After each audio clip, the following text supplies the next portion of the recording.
Here is the list that I wish someone had given me. Number 1, take a big breath. You want to hurt someone. You want to throw things. Don't breathe. Allow yourself to think. If you react in the moment, you may wish that you hadn't later. You may say something you wish you could take back.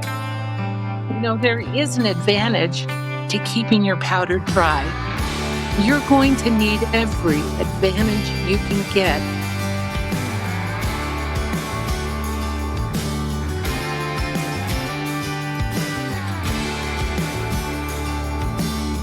Hey there, I am Teri Murrison with Where to Find Bread. This is Season 2, Episode 7, and I'm here to tell you that even when your best plans for life fail, you still get to choose your values and your path forward. I did, I still am, and you can too. If you've been watching, you know that I discovered my husband's intimacy, anorexia, and sexual addiction after years of a very difficult marriage. You know that I went back and forth and chose to stay with him after he showed sincere remorse and progress in achieving and then maintaining sexual sobriety. That's not to say that our marriage is perfect. We're still working on it, but it's so much better. In the last few episodes, you've heard from some experts, a therapist and a clarity coach, who have shared their stories and told us about their unique causes and therapies that are required for betrayers and their partners to fix things. I hope you've learned as much as I have. But now I'd like to loop back to Discovery Day. D-Day, we call it, for those who may just be joining us after learning about their own partner's betrayal. Usually, D-Day hits, and a partner like me knows very little about, and we'll call them best practices, for someone whose life has just been blown to bits. So I thought I'd make a list of things I wish that someone had given to me on that day the professor walked down the stairs and told me he was a sex addict. It's not a comprehensive list, but I hope it helps. If it's not relevant to you, I hope you'll pass it on to someone who is reeling and uncertain where to turn next. Before I do that, though, let me just say that I so appreciate all of you for subscribing and following and liking these videos. I hope that you will drop down and you will subscribe. It really helps the algorithm to make sure that new people can find these videos, because this is why we do it, right? We want people to have hope and to have a way to survive this terrible thing that is called betrayal trauma. It's really an awful thing.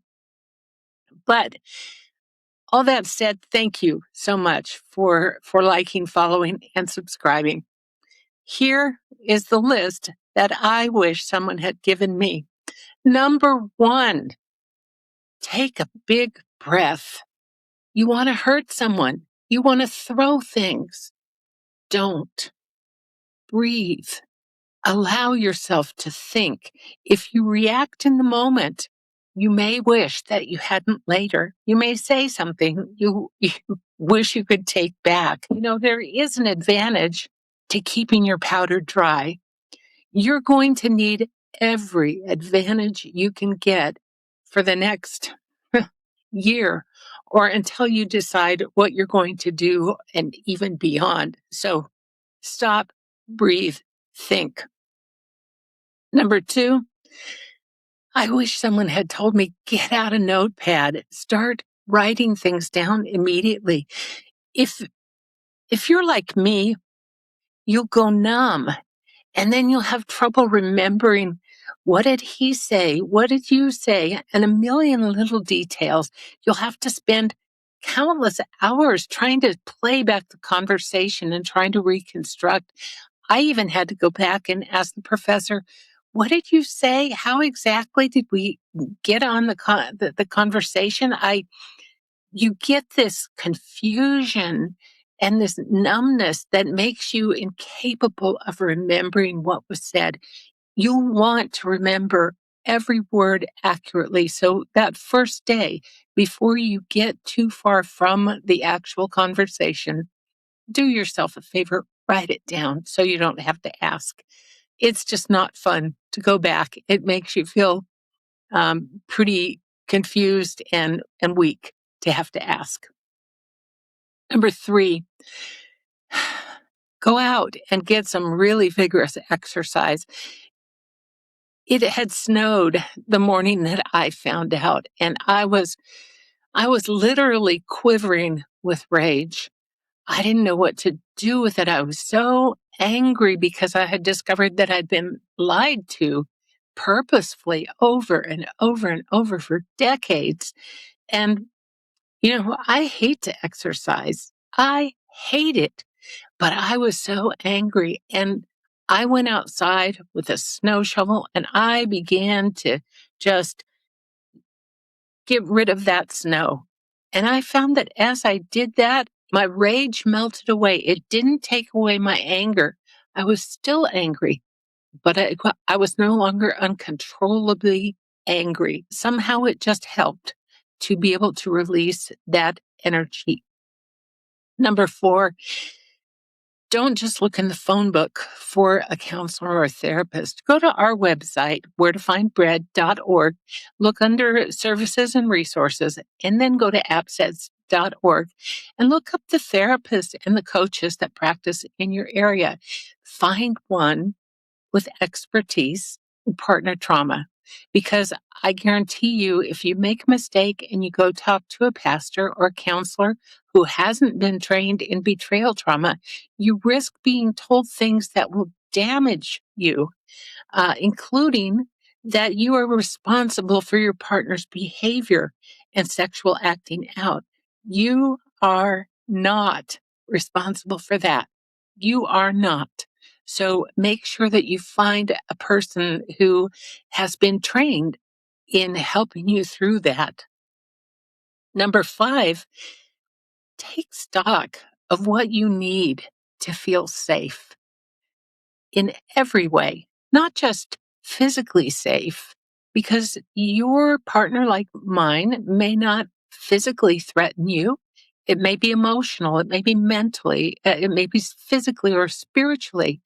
But in order to feel like you don't have to be hypervigilant, or does he or she need to get out of the house, go stay with friends, go stay with somebody else, a hotel, sleep in another room?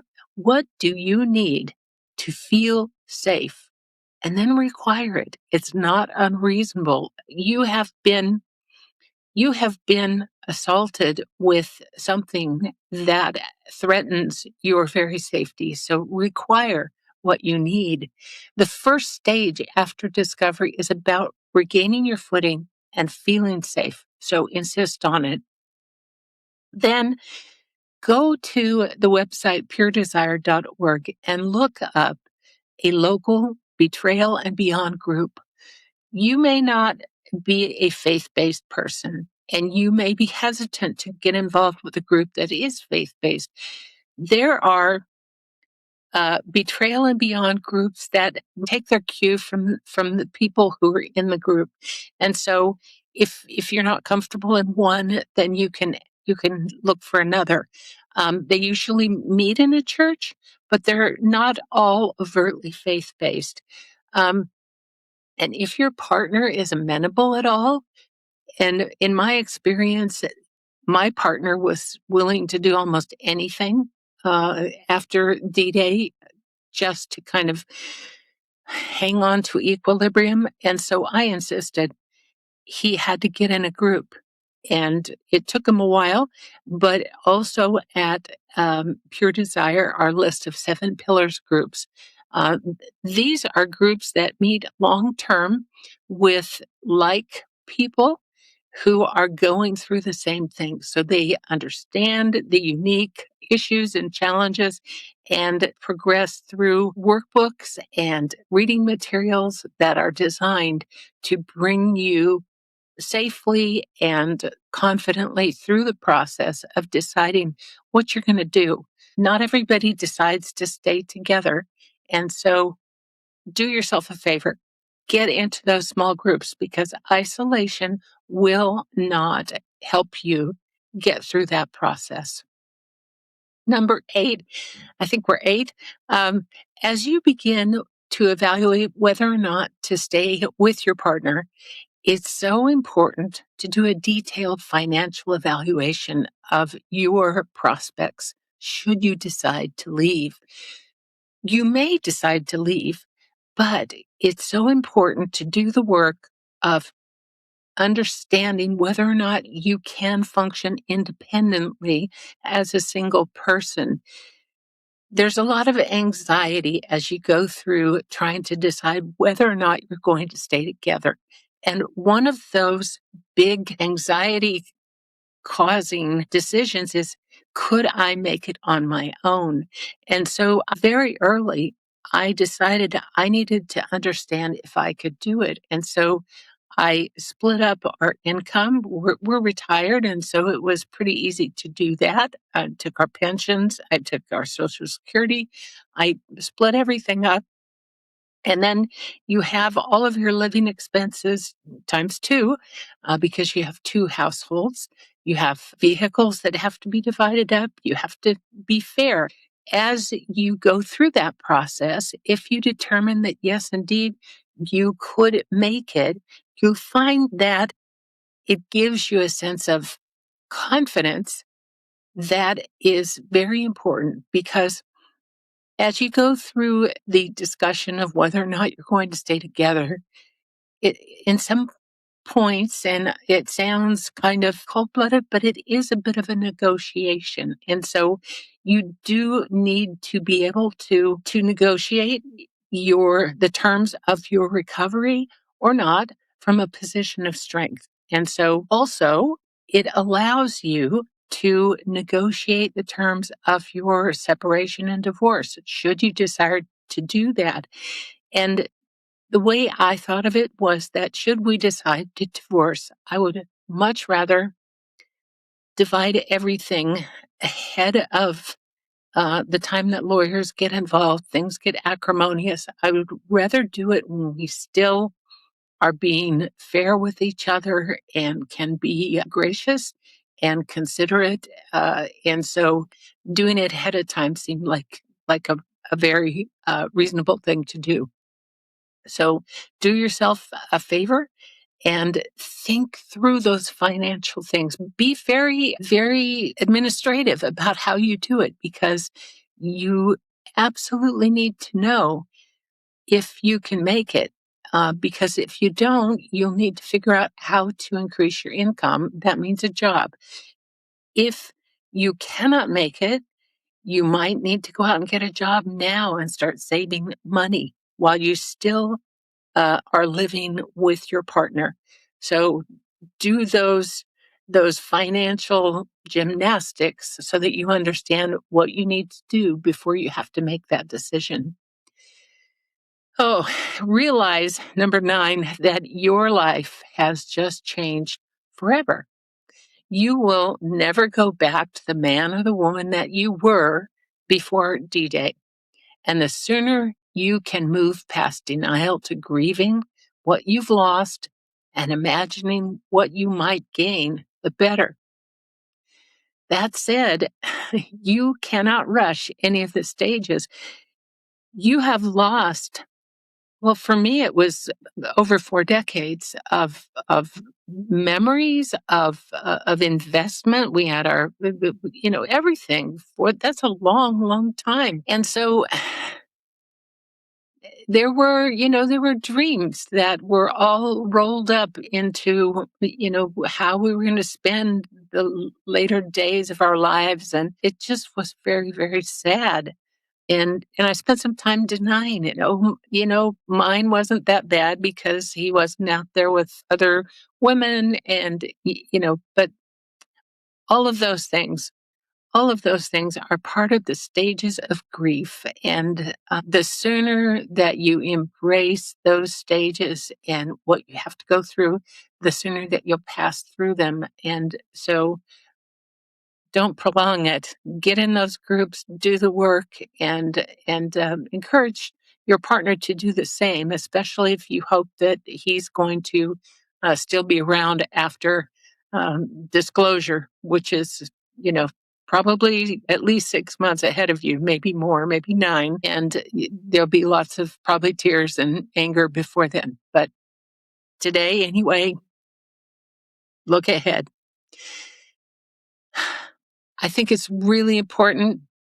Invest in yourself. Figure that you are going to get physically invested in yourself, not for to prove a point that you were desirable, not to, make anybody else appreciate you, not to find somebody else, not to, you know, grind his face in the dirt, nothing. Do it for yourself. Pedicures, haircuts, outfits. Make yourself over. But do it for yourself because you are worth it. Your spiritual life, if that's important to you, do do a lot of self-improvement, whatever that looks like for you. Develop new interests. And I am not talking a lot about kids because I'm past that point in my life. But obviously, it goes without saying that if you have children, you have a whole other layer of things to think about. And, you're going to have to really, really think about oh my, what is the appropriate thing to do? Obviously, if there's abuse of children, you have to take that very seriously and take some decisive action. But many times, it's not quite so easy as a decision as that. And I'm glad that my time uh, for that is past. Journal. I I write really to understand what I think. I don't always know what I think, and I forget things. I'm I learned a lot of things. I was grateful for a lot of things. I found out many truths, and if you don't write them down, it's easy for them just to get washed away down the drain. And so journal, because also at 1 year, I think you should look back and you should write yourself a letter about the things that you have learned, because you're going to be amazed, and you're going to look back on this day a year from now, and you are going to say, wow, wow, I'm glad that I know now, because what I was going through and didn't know about was pretty untenable. And I wouldn't want to do it again, but I am glad for the growth that I've had. So writing it down will help you to memorialize and remember all of that.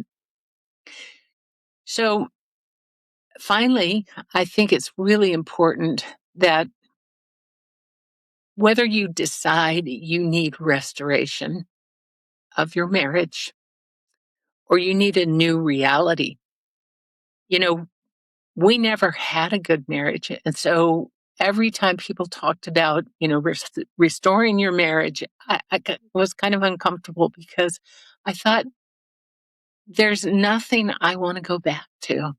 There's nothing I want to go back to. And so we've decided actually that we have to have a new marriage. And so we've put together a comprehensive list of the qualities. And I think I'll probably come back sometime soon and share that list of our new marriage. We don't want the old marriage. It wasn't ever based on anything that we want to restore. But whether you want that restoration or you want that new reality, whatever you do you, and let your partner take care of him or herself. This cannot rely on you to drag him or her across the finish line. You have got to go for it yourself. And if he or she makes it, that's wonderful. If he or she does not, it's wonderful for you. And you keep going, because how you feel today, you will not feel the same way 1 year from now. And maybe you'll be sad because maybe things will fall apart and it won't end the way you had hoped. But maybe it'll be better. For sure it'll be better, because you will not be living in the sadness and the anger and the loss that you're living in today. So I just wish nothing but good things for you. I wish that you would know this new feeling that you will have in a year. I wish that you would know the new relationships that you're going to develop and the great and awesome people you're going to meet. I wish that you would know the growth and the new you that you're going to be, the things that you're going to realize about yourself. And yeah, if you are fortunate enough to see a change in your partner, I wish for you that he or she is everything that you dream that they will be. So if by some chance this is for you, God bless you. Hang in there. You can do it. If this is not you, if this is somebody you know, please share it with them. Please encourage them with this list of things and activities that they need to get on right away, just to get past the first part of D-Day and to position themselves for future happiness, as impossible as that might sound right now. They can do it. And if you're in their corner, don't tell them what to do. Just love them. Just be there for every decision they make. Love them no matter what they decide. And pray for them, whatever that looks like for you. I really appreciate you. I thank you for watching, and we'll see you next week with another episode. Bye.